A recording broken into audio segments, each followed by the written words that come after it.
So, welcome everybody. This is our first Let's Play video for the Games Design and Development course at the University of Southampton. So, my name's Dave and I'm here with Charlie and Ricky. So before we started, I thought it was worth just reminding ourselves what the brief was for these games. So Charlie, do you want to say a bit about what the students were going to do? Absolutely. So the specification for this coursework was to create a simple game based around a core dynamic and then design a level that effectively tutorials that dynamic to the player. Cool. So the stuff we're interested in is core dynamics. Is there a good tutorial? Does it teach them the basics of the controls and the spirit of the game and all those kind of things? Yes. Yeah, cool. All right then. So then, without any further ado, Ricky, take it away with Drone Racer. So this is our first game, Drone Racer.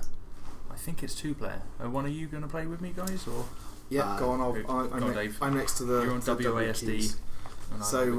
So I saw this one in the expo. There we go. So what I like about this game is the fact that it tells you the controls sort of just in time, basically. There we go. Although I have to say, yeah, it's a nice sort of tutorial idea that it's a sort of mixture between text and playing, right? It's a textual instructions, but they're telling you how to do that to get there. Where you gone, Dave? Where you gone? I don't know. So I had this problem at the expo as well. Where do we go now? So although I kind of know what the controls are, I don't find them enormously intuitive. But there we go. We had a lot of discussion with them during the during the development of this. So this is one of the problems with this game, I think, in that its core dynamic is a race. Okay, it's the race core dynamic, or more specifically, the race to the end core dynamic. But I don't think it's necessarily leveraging what is fun about that core dynamic. Race games typically are high octane, high energy, exciting experiences, and the fiddliness of the controls here makes it difficult to have that sort of frantic excitement. Well, I mean, this kind of stuff can work though. I mean, I'm reminded, and I'm going to apologise now because I'm always going to go back to games which are like 1,000 years old because that's where I am. But it reminds me of Descent, which was a game that was out about the same time as Quake, which was like a sort of a 3D kind of exploring type game. But it was very much based around kind of being disorientated and kind of, not necessarily having a kind of a plane with up and down, but you'd actually rotate and the planes would change everything. But that was the core aesthetic of that. That was intentional, and I'm not sure that's. But I think that they could have gone for a more sort of simulation-based game, right? In which case, you might say that it's a sort of puzzle game, maybe a spatial reasoning puzzle or something like that, where you're using a drone to pick things up, and then this sort of like delicate picking around with sort of simulated controls might be slightly more appropriate. But they have created a race. And I think that's not necessarily as well suited to the control set that they have. Okay. But it's not a tremendous problem. It's still very much playable enough that Ricky is doing extremely well. I've lost it. Yeah, I'm both for this game. So the other thing, they've got this quite nice thing where the hoop that you need to go through changes a different colour. But it's the same colour for the different players. So I'm not entirely sure at this point. That's why there's two lit up at once. So I think that's my hoop. Oh, where's my hoop, then, Dave? Is it? This is the thing. I can't help but think that rather than it was that was mine. But then you don't get any feedback for kind of going through that you've made the right gate and those kind of things. One might think that the better way to do it would be to have, rather than relying just on alphaness, to have the hoops all being purple by default, and the red player's hoop goes red and the blue player's hoop goes blue, or something like that. But it's a little bit confusing. I mean, I think they're aware of that. I mean, obviously they've not got a huge amount of time to put these together. Oh my god. What's happened to me there? Yeah, there's a bit of a problem there.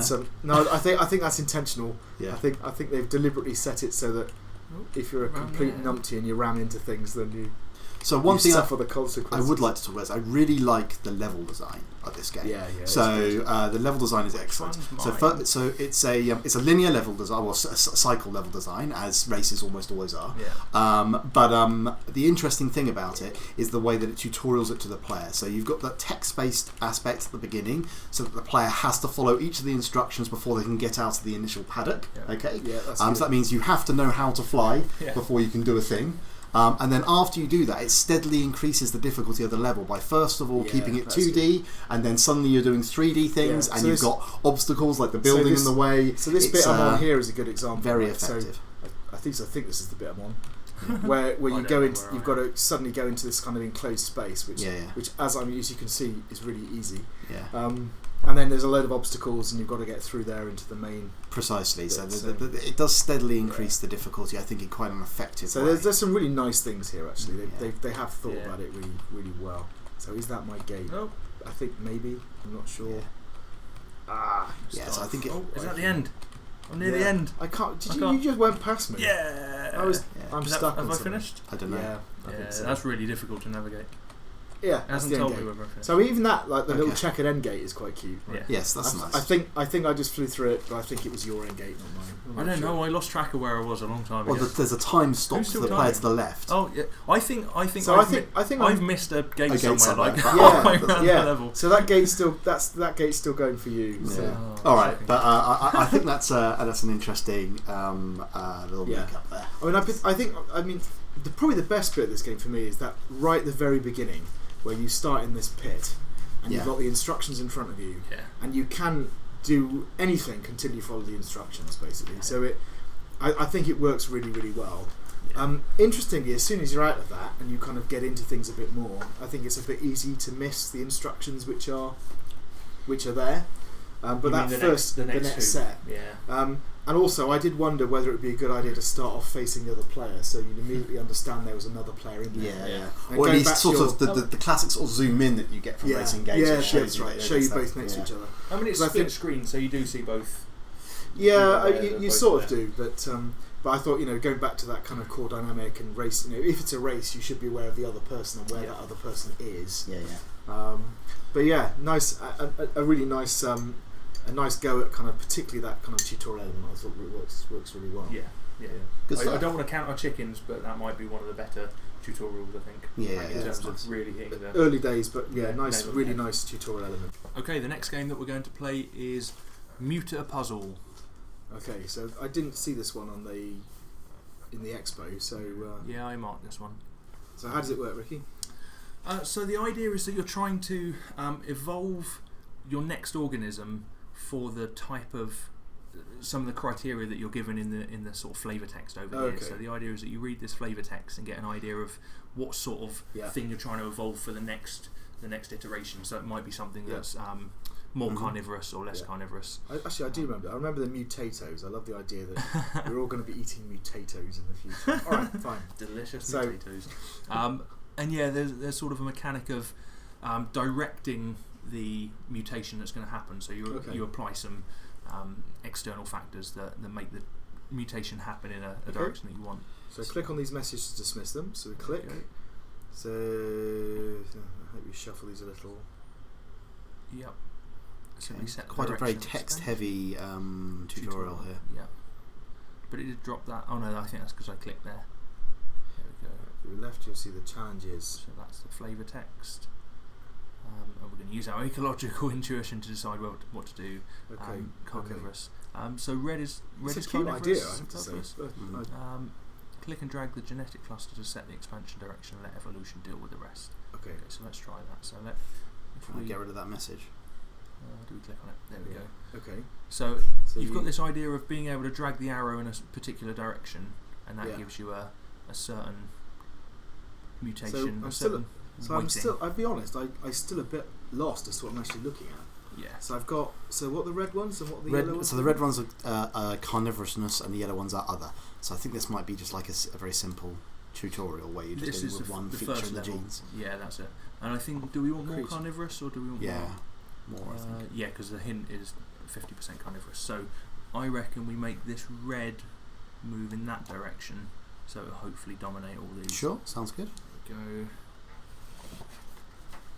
And the sort of failed to adapt and died in a so tragic we didn't way. reach 50%. Shocking. Okay. So I'm not entirely sure why that's happened. Yeah, like the information back from there's a lot of hidden information. So what do you actually do to control? You click on the. You click on the one that you want to change. Okay. And you give it a direction of the arrow. When you say the one, do you mean the group? Oh, sorry, the group. individual? Yeah, the group. So you say, I don't know if it matters if you go from there or from there, whether that has the same. Okay. So let's try. So you're saying I want that group to become more what? More You want to grow red to dominate these. Right, but what does that mean? What does that mean? Do you want the answer? So I asked the group this. Yeah. Do you want me to give away the hidden information, or are you going to try and work it out? So we succeeded there. What it is it's a weighting on a probability model.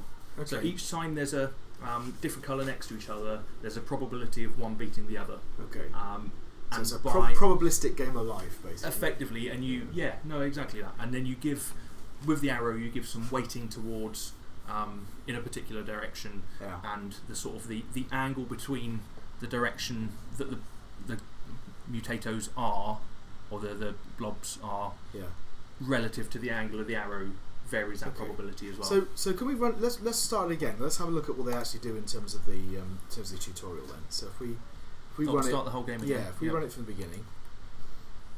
So what I feel with this game a little bit is that it's a spatial reasoning puzzle, okay? Yeah. And typically speaking, puzzle games need to be very deterministic, because the excitement, the joy that people get out of it is from solving the puzzle, okay? So they like to think that they've made the right decisions, that they've done it, and it's created. But by introducing randomness and probability, you're undermining the solution. Okay, it feels a little bit unfair sometimes. You think you've done enough to do it, but you may well have done. You may have done. By introducing probability, you could give the exact correct answer. Yeah, the dominant and it would still fail. Yeah. So I still. I mean, they tend to work best if you can play the probability and play the odds. Play statistic. I'm still not entirely sure. But we don't know what the odds are. There's no information on what those odds are. This is the thing. So in later levels, we get access to some weighting. We can put more power. Let's go through it. Let's play a few rounds if you like and see what happens. There's still not a lot of. It doesn't expose a lot of information. Let's try going this way. So I mean I'm still really lost on the graphics. I don't know which one is our cluster. Yeah. I don't know what's red and what's yellow. I don't know. Well, it does say at the bottom there carnivorousness and but so that's yellow and orange, right? So it's slightly different shades, yeah. So is that okay? So is that? So I thought that was the different. I thought we had multiple attributes for our gene, and these what these were. Yeah. So, but that's not, is it? That relates to the actual. I think that relates to this. Okay. Yeah. I mean, so hats off to them for trying to create something that's a bit more sophisticated. Sure. And I think having like an interesting model behind the game. So here we go. So now we've got two stats that we're trying to optimise for. Which one do we want? Small fish, not surviving algae. So we don't want carnivorousness. We're there's a little space for land-based fauna. Swampland is treacherous. Yeah. So maybe we want to. Oh no! So we do want carnivorous. Is that right? Well. So sure. It's flooded for miles. There's little space. That's okay. So land-based fauna. It's an interpretation problem, right? Yeah. Which is fine. So what they've done is they've given you an interpretation problem, but the problem is that what the hell's that? That's new. So that's a new mechanic. So we get not only do we get a direction, but we also get a weight. Does it explain that anywhere? Oh yeah. A larger size will make the mutants compete better for food. A smaller size will. But that's a hint. That's just a hint as to which. And it says size, and that says dominance. It's a different thing. Yeah. No, it doesn't look like this is introduced in the tutorial, does it? So I get the feeling that there's a really nice model behind the scenes here. Yeah. This sort of probabilistic game of life type model, and there's a lot of potential here. But I think they've struggled to kind of get across the complexities of it in the actual design. Indeed, it's quite a difficult thing, right? Because you're having to explain. It's a gamble, right? So you're setting the odds, and then you're trying to gamble on what the correct solution is. Yeah. But the problem is it's stochastic without knowing the odds, so that makes it hard. It's got a lot of different mechanisms going on here, which aren't really very well explained, and the feedback itself is quite confusing. When you create these sort of interpretive puzzle games where you have like information that you need to interpret and then a puzzle to solve, okay, you need to give very strong feedback to the player. You need to say to the player, that was the wrong move, here's why. Okay, because then you're solving the puzzle. Whereas, solution. Unfortunately, this feels a bit arbitrary, right? You're just like sort of arbitrary poking it until it falls into place. It might be one of those things where if you know how that back end model works, it all of a sudden it becomes a much more playable experience. Well, it's a matter of information exposure, right? Is, it's the information stuff. Hides too much from you. There was a part of the theory that we covered in class on information design, right? And the amount of information you expose to the player and reduce to the player. And you typically reduce information in things like horror games and action games because you increase the jeopardy of the game and the excitement. Okay, whereas you increase the information if you want things like deterministic puzzle games and high strategy games because then that allows person to do it. And I think the problem is that they've got a really nice underlying model. The mechanism of things is quite delicately constructed, but they haven't quite got the information design of the game. It's coming across. Yeah. So the other thing they've done quite nicely, actually, as Rick's been playing it, is the level design, the complexity increases. Yeah. So you start off, you've got the kind of 2 traits, you've got no weighting, then they introduce the weighting, now we're introducing new traits as well. Yeah. So I think that's done quite nicely. They're introducing the progression different elements as they go. Talking about the design of the game as well, there's also, this is an example of indirect control, which is something we covered in class as well.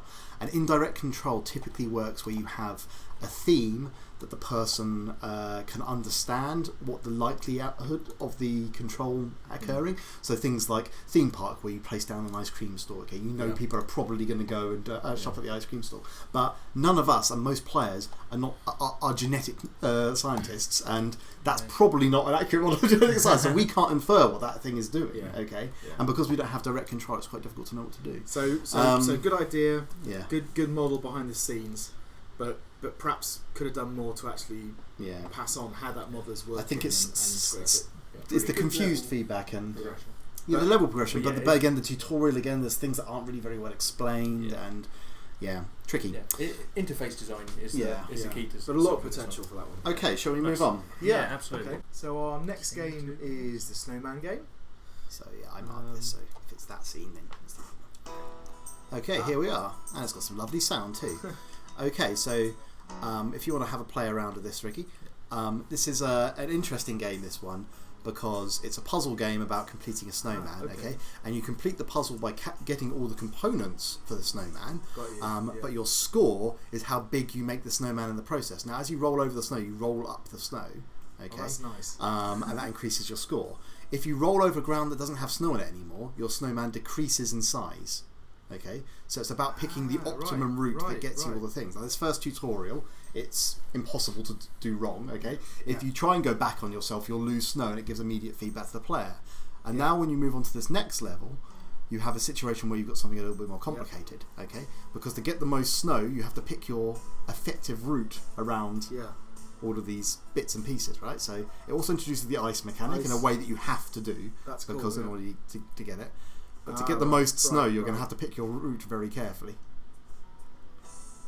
Because you're going to have to decrease now. Yeah. So this is teaching you the decreasing. Yeah. So it's a spatial reasoning puzzle because it's about finding your way around the area. Now the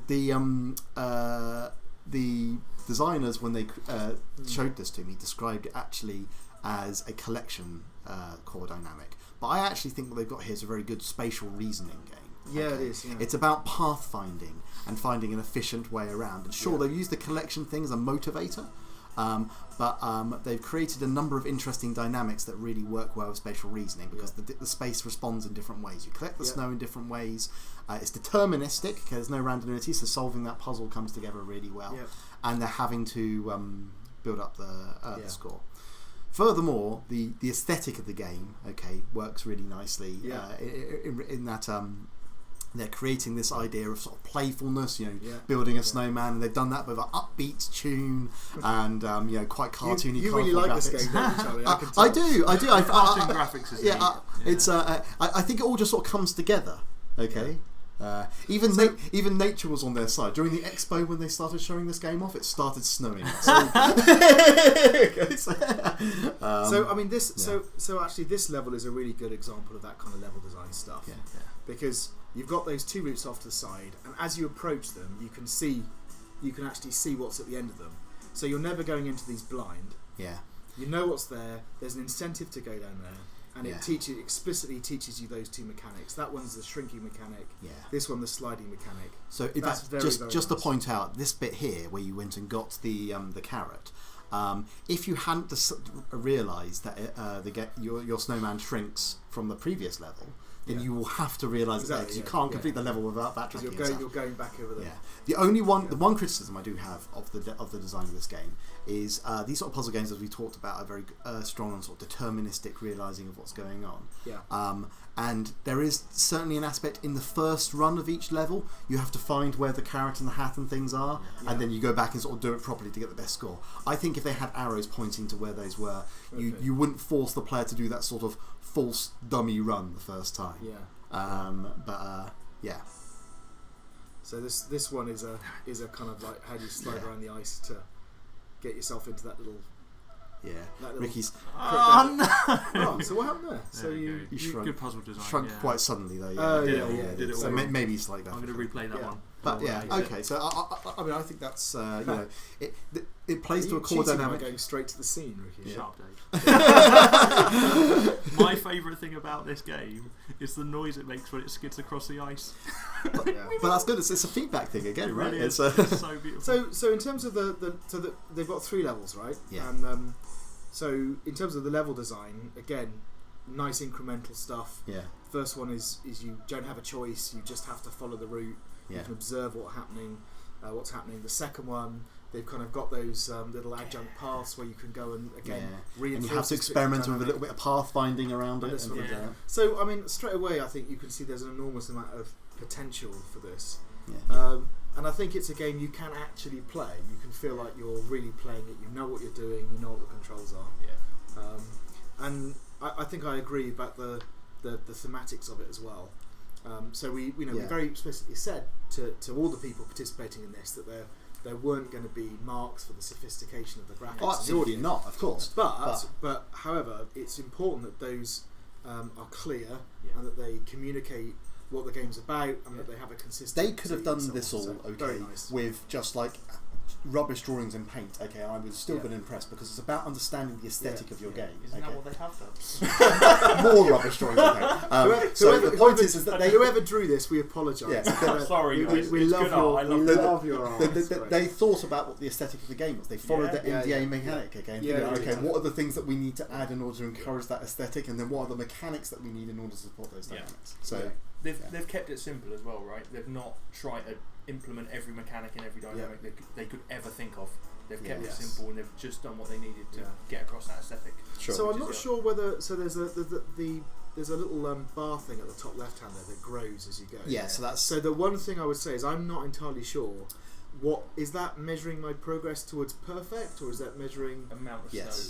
It just I'm not entirely sure. I think it's basically a more. Because this is a puzzle game, they wanted to make it feel a little bit more exact. It's a more exact representation of the size of your snowman, to give you a bit more feedback. But you're right, you don't know if that's like to a theoretical cap of snow you can get, or the most snow you can get in the level. But true. Who knows? Probably the you latter. figure that out by a couple of different levels that have more and less. But I think we think that's a really good example. Yeah, that's a really well executed game. Nice tutorial. Do you think it's tutorial enough? I think it integrates it into the game really well. Yeah, that's the thing. I think it's one of these games of an implicit tutorial, right? Yeah. Because the first 2 levels, I think the third level is basically the bit where it's like, now here's a slightly trickier puzzle to have a go. But the first 2 levels are tutorial. The first one's the more precise, sort of forced tutorial where it makes you do it basically, and you see, I pick up things and I collect snow. And the second one, tutorials the aspect of ice by making you go down that ice route, and tutorials the aspect of losing snow by making you go down somewhere where you have snow. It's that bit's brilliant. I just mean, did it need anything at the beginning to introduce the game or tell you what the controls were? So there's a sign. Did you see? There's a signpost at the beginning saying you can go left and right. There's right a little by where you start. Maybe easy to miss that. Like, maybe I should have.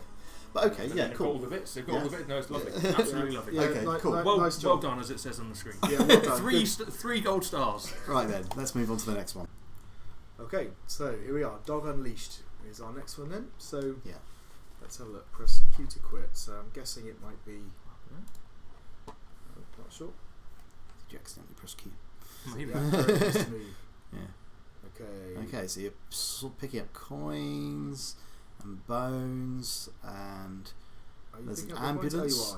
That's or a van that is a. So maybe the dog catcher deliberately tried to swerve to hit you, as far as I can tell. This van does not like dogs. Terrifying process. Yeah, that's cute. Okay, so you're picking up coins. Yep. I'm guessing you're picking up coins because you're used to the fact that you should pick up coins in games. Yeah. I also marked this one, so I saw them playing it. And the coins give us points, I think, in the score. What about bones? Bones? That speeds you up. Right. To get away from the van. So if I stop getting bones, then eventually that van's going to catch me. Okay. What do the little black clouds do? They slow you make down. You fall, slow you down a little bit. Okay. I'll give you a wobble. It's going to get me. Give you a little wobble. So, right, so it's a chase mechanic, for sure. And actually, I think once you've played it for a bit, it's pretty obvious what all the bits do, actually. So, yeah. But I'm wondering whether it's relying a little bit too much on kind of your meta knowledge of other games and things. It is. I think that's okay though. I think utilising paradigms from other games is capitalising the player's knowledge. One thing I would say though is the feedback is a little bit unclear, right? Yeah, it's not clear they're getting the score gets it, and that speed up from the bone isn't necessarily that clear either. You should I don't know, maybe the so the feedback. Another example would be it takes a little while to actually collect the items. So when you collect a coin, it's not quite obvious. You sort of feel like you're walking over it, and then it's like, oh no, I did get it. Yeah. So the other thing I would say is that this game feels, for a chase core dynamic, quite slow. Yeah. Okay. Yeah. I mean, I appreciate its relative speed, but if you're going for that aesthetic that's going to really benefit the chase mechanic, again, of making it sort of fast and exciting, then. Particularly when you've used a road as like your setting, okay, you need to sort of, even if it was the same relative thing, but it was sort of zooming past faster, the items approach you quite slowly. So it would have been nice. Yeah. So in terms of the level progression, I don't know whether the things have been generated on a particular algorithm, but it would have been nice to perhaps have the whole thing speed up as you went through, so you get faster and faster and faster. And I also think a little bit of extra feedback would have gone a long way. So something at the beginning that said, even something that came up and said collect the coins, and something that said, the van is chasing you, or for example, when you get a coin, something which flew up to the score just to indicate that was happening. Even just the first time when you picked up a bone or you hit a cloud, it said speed up or slow down. As Ricky said, you could stop doing that after the first 30 seconds or something, but just to kind of get people going, I think would be good. It's I think there's also, from the tutorial aspect of the game, it sort of introduces those three things, but doesn't necessarily do them in a way that leads the player to make them do it. Okay, like one of the ways they could have done it is to have. So I know they want to use coins, then oil patches or clouds or whatever they are, then bones. Okay, but they do them quite rapidly, so it's not necessarily sure that you would. And it's also, they don't guarantee the player will necessarily interact with those things. They should have had a row of coins, so you have to pick up a coin to see what it does, and maybe a row of oil patches. That means you start to slow down, but then a bone just after it, so that you can sort of like counter the bone. Right, the problem is they've made some effort here. I don't want to criticise them too harshly, because they have introduced each of the sort of three mechanics in a row like that. But you need to guarantee that your player's interested. Yeah. I mean, and also once they've introduced them, there isn't a lot of place for the game to go. So I mean, I don't know whether, when you talk to them, whether or not their algorithm does change the way in which things spawn. But just watching you play, it doesn't look like there's much of an increase in the amount of stuff coming on screen or the overall speed or anything like that. I think they said something about the van speeding up as you got faster. So like to try and enhance that idea of being chased, and that you're trying to survive. But if that's the case, it's not really removing a lot of the So I guess actually something else I've just noticed here is you're getting further and further across the screen, and so that gives you less time to react to things. I don't know if that's a part of the difficulty of the level. I'm also not sure what causes you to go backwards, because there you are. Sometimes you go. There's an adjustment. Resets, So I'm not sure whether there's perhaps there's a bounds where you're moving between and then they scroll it. In which case, why bother? Yeah. or perhaps the other thing is why not make that part of the game? Why not make something where there was something that you would click that would kind of that would reset the screen position or do something like that. So again, I think it's an interesting idea, and there's potential here. and like you said, they've made the efforts to introduce the things incrementally. But actually, I think they could have done more to kind of stage the introduction of the elements, to link together some of the things, and particularly, it's information feedback again, isn't it? It's giving people that feedback. Yeah, I mean, there's some nice bits of feedback, like the animation, like the visual feedback. The little wobble of the dog. It's cute. And the coins grow and disappear. But again, that feedback feels a bit weird because it happens sort of as you're walking over it. Okay, it's not immediate enough, is it? It sort of happened. Yeah.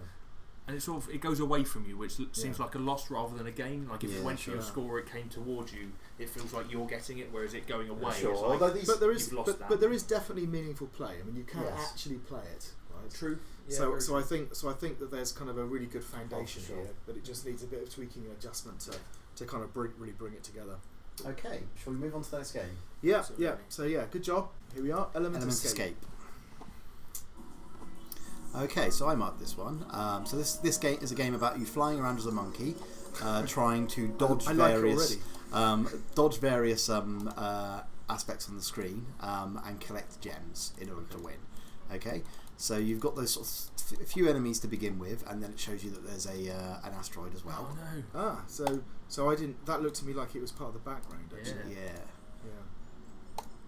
So it says avoid the rocket ships in the top left-hand corner. Yeah, the text. So it gives you an instruction. Yeah. So I know that's what I'm doing at the moment, is avoiding the rocket ships. It's a little bit hidden though. The text. They had a bit of trouble technically getting the text to stand out, but even so, you're right. It is not very.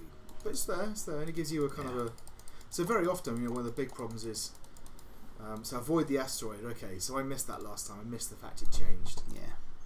And that asteroid still looks to me like it's part of the background. I'm not quite sure why. It's problem with doing this space blurred, or it needs to rotate or move or something to catch your attention, maybe. Yeah. So this is obviously so multiple enemies can appear at once. So I think once you know to look, that's quite helpful. That text, it's and well timed as well. It's a good example of the feedback that we were just talking about. And it says collect all 4 coloured gems to win. Yeah. Okay. And presumably that's what the little bit of information in the right hand corner is which of those you've got. So, things about this game then. This is either a collection dynamic or a chase and evade. It's not chase and evade. It's a collection dynamic. It's a collection dynamic that has obstacles in it. Okay, and it's got that variety aspect that's nice about the collection dynamic. Right, you're trying to find all 4.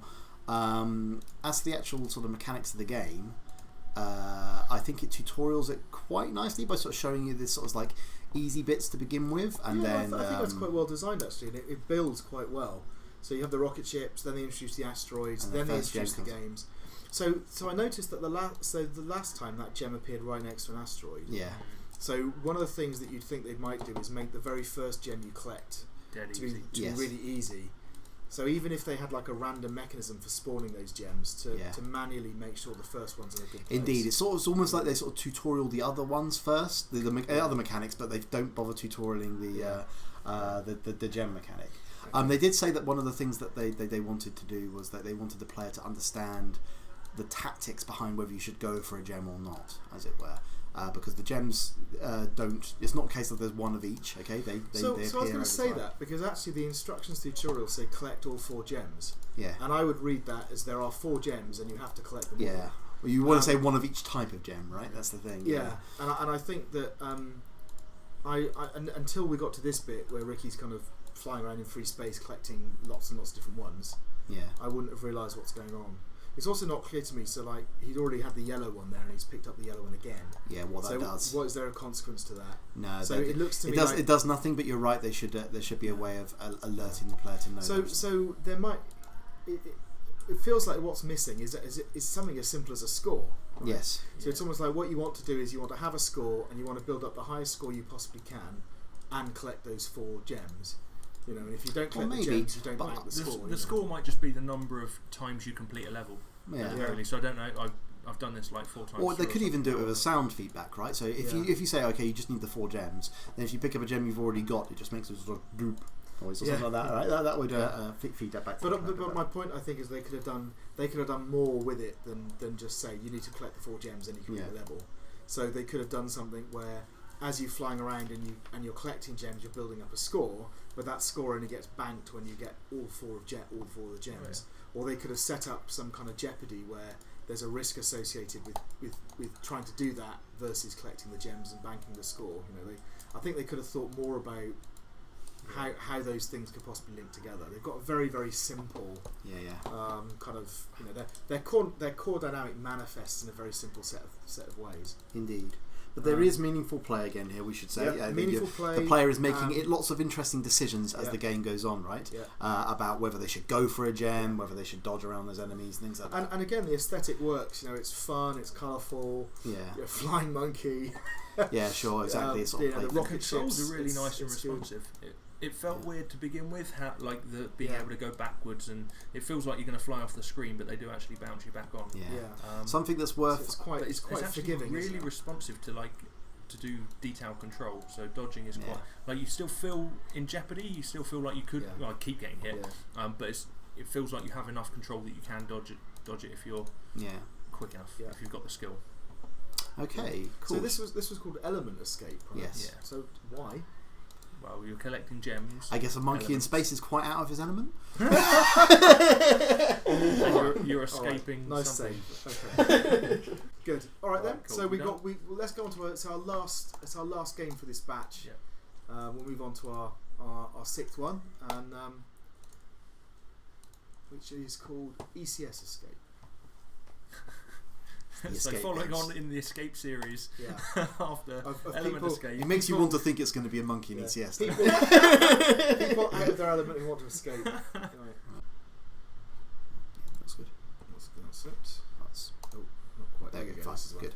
Okay. Try to escape from this place. All right. Let's run through it, and then we can. So it looks like it's got the sort of standard keys. So I had a look at this game at the expo. This is a sort of cross between, I guess, a maze game, like a sort of almost an RPG-esque puzzle maze thing, and with this sort of escaping idea. Okay. I love the use of the carpets from our new lab. Yes. Escape from the ECS labs. Okay. All right. So you started. So one of the things, you've got the controls there on the top right, and one of the interesting things, if you go back to where you started, Ricky. I don't know where it was. Here? Yeah, somewhere around here. Yeah, that's it. You can press J to inspect things. Okay, and the idea is that it draws you towards the deformation to sort of introduce you to the mechanic that you can smash things. Interesting. So I didn't see it as that. J is inspect things. Inspect. So what's okay? So do you get that information anywhere else? Okay, nothing special. But you can. There's no. It'd be nice if these actually had something like if this was indeed. This is a computer. The problem is it gives you that adventure game feel of clicking on everything, right? So it sounds like you need to go and find something to smash the desk. Yeah. So I saw that and thought it was just neat imagery. I didn't even think that it might be part of that. Yeah. So you haven't been up north of this, have you? So if you go, so we're looking for the fire axe or something. Hammer, maybe, Dave. There we go. So find hammer. So. Do you reckon we go back to that table? Yeah. Have you got the hammer? I was expecting it to appear somewhere. But inventory. There you inventory. There it is. So because there's a box in the top right hand corner, I'm not sure what that's for. I'd have thought that'd be the thing you're currently holding. Yeah. So how do you load the hammer? Right. It must be inventory. K maybe. K is unload item. So inventory. Use J. There you go. Right, it's in there. So now we've got it. K gets rid of it. J. There we go.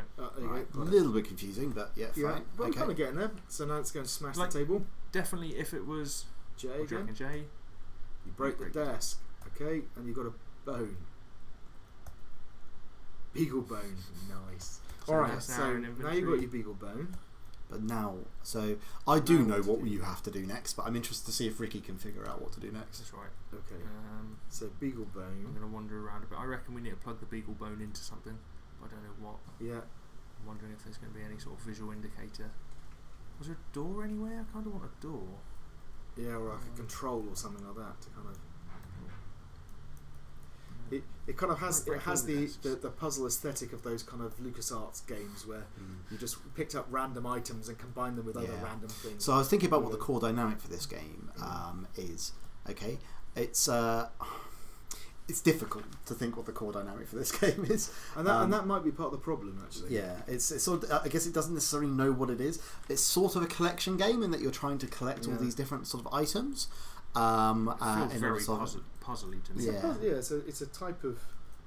It is an adventure game puzzle. It's like I have to guess which thing. So to do. the thing you have to do, Ricky, is if you talk to the door or inspect the door, door? that white thing on the side there. That one.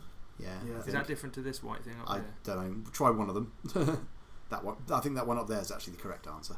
So if you look at it, so unload the bones thing. You have to unload it. Look at it. You can be broken by something. So get the hammer out. Okay, so use the hammer twice to. So I mean, perhaps one of the problems that you can go through. One of the problems I think. But that's not clear, right? It's not easy to know that you can do that. But also the controls don't help. Broken the other one. I don't know actually. Good point. The controls don't help, do they? Because you're using the same kind of keys to load things and unload things. Yeah, it's a bit of overloading there, isn't there? Yeah. Sure. There's too much complexity in the inventory and stuff.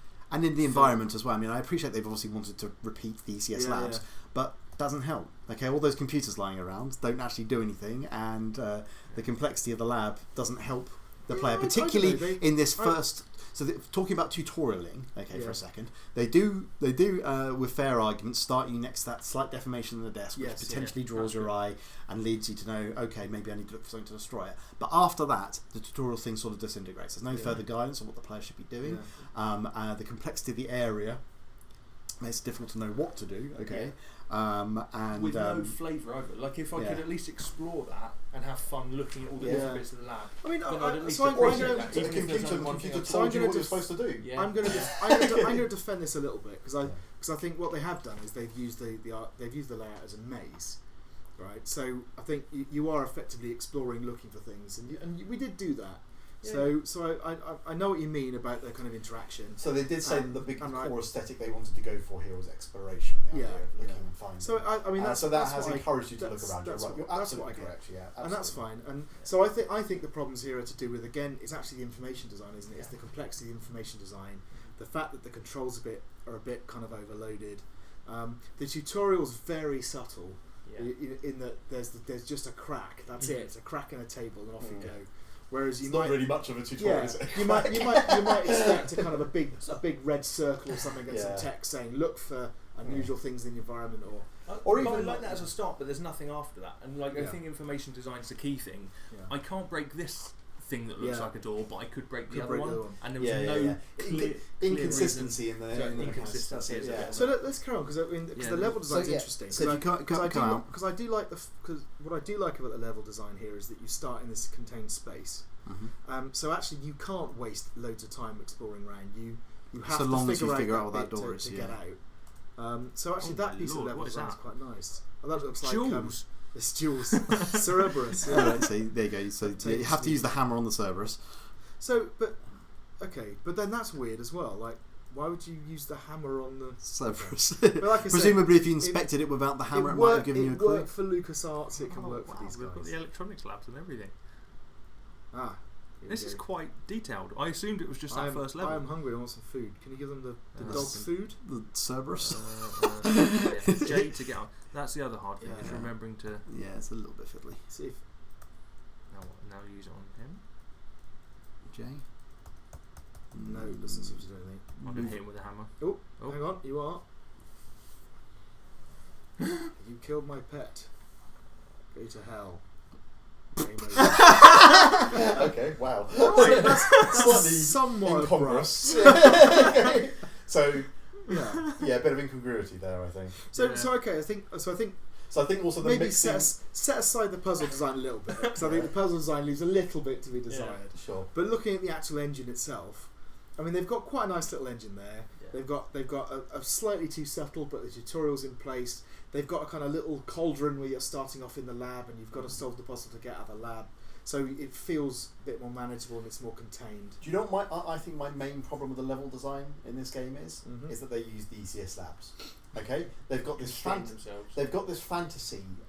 theme. Okay, that they're trying, this aesthetic that they're trying to encourage, which they sort of falter by using a real place. Okay, And it also means that although I agree with you, Dave, that you sort of encourage a bit of exploration to begin with, I'm not sure the level of complexity there is needed. If they just base this whole thing in like a cave system, the fantasy theme would fit better. They could constrain what the cave layout was like in order to make it flow a bit better. You should have started in that corridor. Yeah. The corridor was the starting point for that, with no complexity. Well, starting in the lab. Another problem as well is that the lab, because it's got white walls and the door that you're supposed to smash is also white. If you had a cave and there was like a pile of wood blocking your exit, you'd guess it's the hammer. I actually disagree about the starting point. I think starting off in a contained space that you with a very limited puzzle that you have to get out of is actually not bad, and then you're into the open world bit. The bit, and also when you're talking about the kind of the aesthetics of it, I think the problem here isn't that they should have gone for a completely different aesthetic, it's that they didn't integrate it properly. Sure. So, perhaps if they'd started off with it looking like a relatively normal environment, and then it kind of degrades into Silent the Hill-esque, kind of, right? Yeah, exactly. Yeah, sure. Kind of, maybe. I think that would have worked. I think a bit harsh for a coursework. I mean, when we talked about, so it wasn't part of this particular expo, but in the narrative lectures we talked about the importance of a premise, kind of setting things up. And if you had a premise here that something is not right in the ECS labs, then immediately you can get away with things like having a three-headed dog guarding the stairway. But if we just break this down to the important things that we're looking at, the core dynamic isn't particularly clear, and they haven't leveraged that. Is a bit confused. The mechanical design is fine, but it doesn't necessarily build into that core dynamic, and it doesn't necessarily also build towards what the aesthetics are going to be in the game. And they've made some effort to have like a playpen tutorial type area, but it could have had a bit more rather than just the crack. So that's the that's the key things, I think. Shall we move on? No, I'm going to try and complete it now. I think this was our last one of this batch. So we're going to take a small break there, and we'll be back with batch 2 in a moment. Yeah, brilliant. Yeah, well done everybody. And all the people who've done the games we've been looking at, good job. There's some really nice examples in there. I'm looking forward to seeing the next ones. Great. See you in 5.